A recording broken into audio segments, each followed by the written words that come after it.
क्या आपने कभी सोचा है कि कुछ चीजें सिर्फ देखने के लिए होती हैं, छूने के लिए नहीं? क्या आपने कभी किसी पुरानी चीज की आत्मा को महसूस किया है?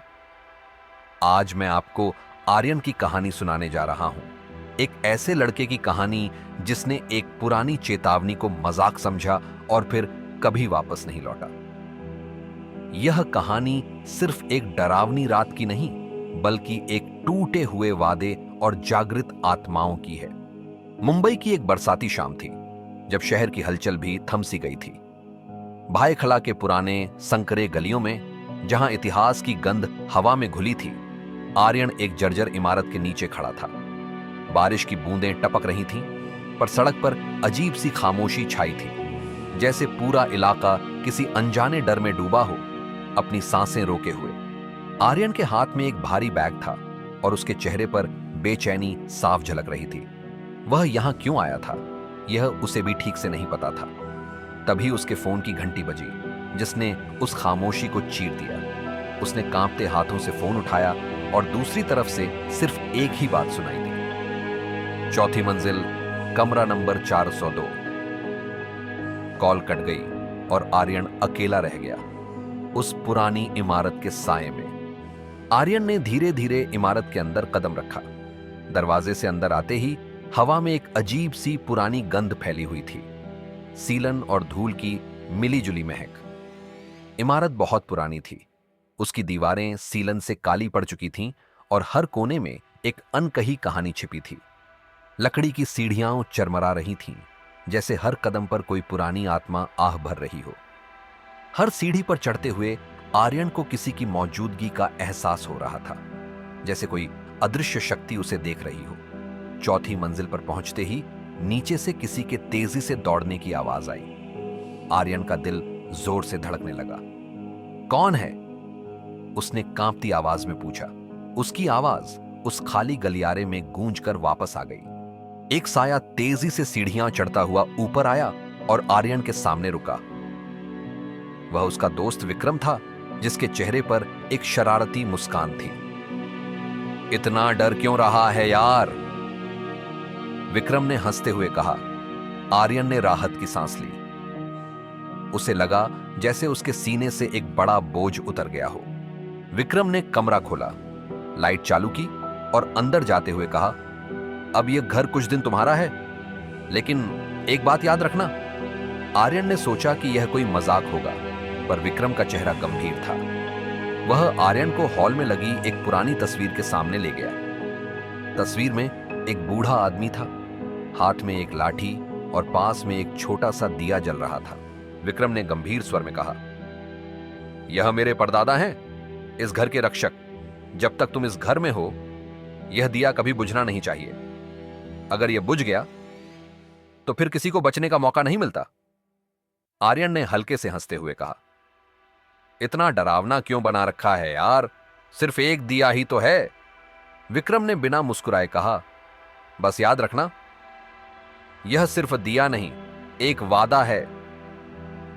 और वह चला गया, आर्यन को उसकी चेतावनी के साथ अकेला छोड़कर। रात के करीब 2:15 बजे थे। बाहर हवा तेज हो गई थी, खिड़कियां जोर से हिलने लगी, जैसे कोई अदृश्य हाथ उन्हें खोलने की कोशिश कर रहा हो। बारिश की बूंदें दीवारों से टकरा रही थीं, एक अजीब सी धुन पैदा कर रही थी। आर्यन ने जाकर खिड़कियां बंद की, पर उसके मन में एक अजीब सी बेचैनी थी। वह वापस हॉल की ओर मुड़ा। तभी उसकी नजर उस तस्वीर की तरफ पड़ी। दिया बुझ चुका था और तस्वीर अंधेरे में गुम थी, जैसे वह कभी वहां थी ही नहीं। आर्यन के हाथ कांपने लगे, उसके माथे पर पसीने की बूंदें उभर आईं। उसे विक्रम की चेतावनी याद आई और एक पल के लिए उसका दिल बैठ गया। वह जल्दी से किचन में गया, माचिस निकाली और दिया जलाने की कोशिश करने लगा, पर लौ नहीं चल रही थी। हर कोशिश बेकार जा रही थी, जैसे कोई अदृश्य शक्ति उसे रोक रही हो। तीसरी बार माचिस जलाई। इस बार दिया जल गया। आर्यन ने राहत की सांस ली, पर तभी कांच टूटने की भयानक आवाज आई। यह आवाज इतनी तेज थी कि आर्यन कांप उठा। उसे लगा जैसे किसी ने उसके कान के पास आकर चिल्लाया हो।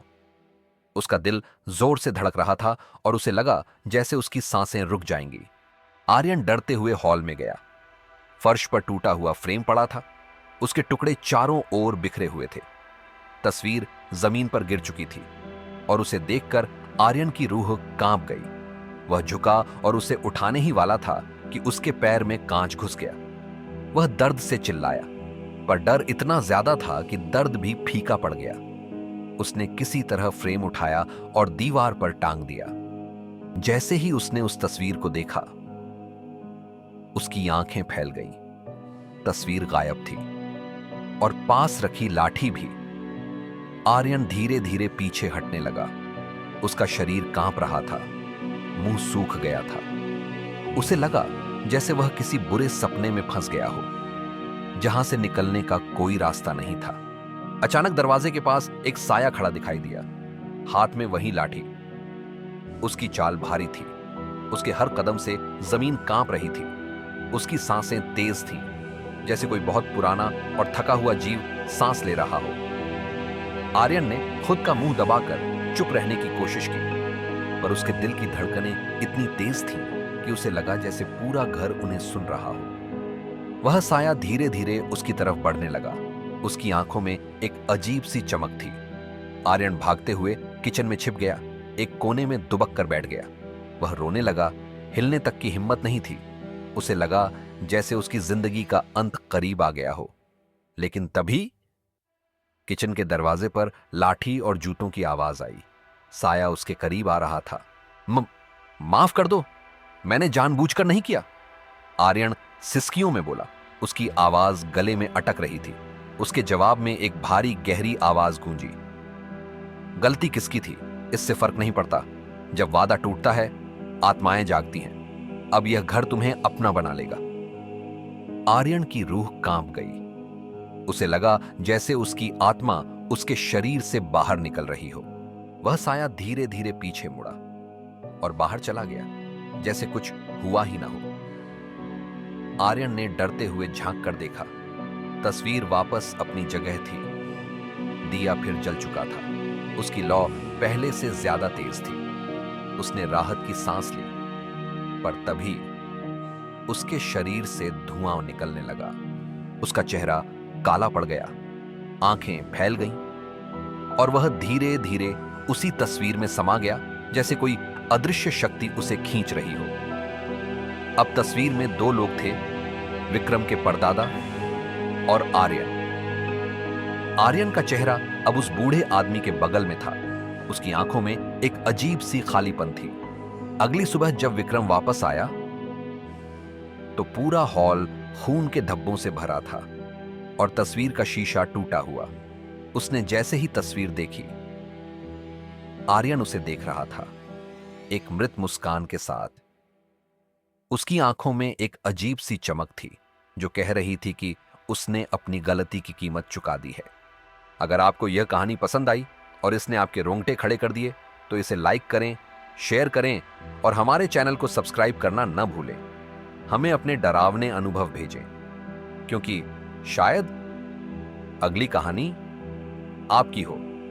कौन जानता है, शायद आपके घर में भी कोई ऐसी चीज हो जिसे सिर्फ सम्मान देना चाहिए, छूना नहीं।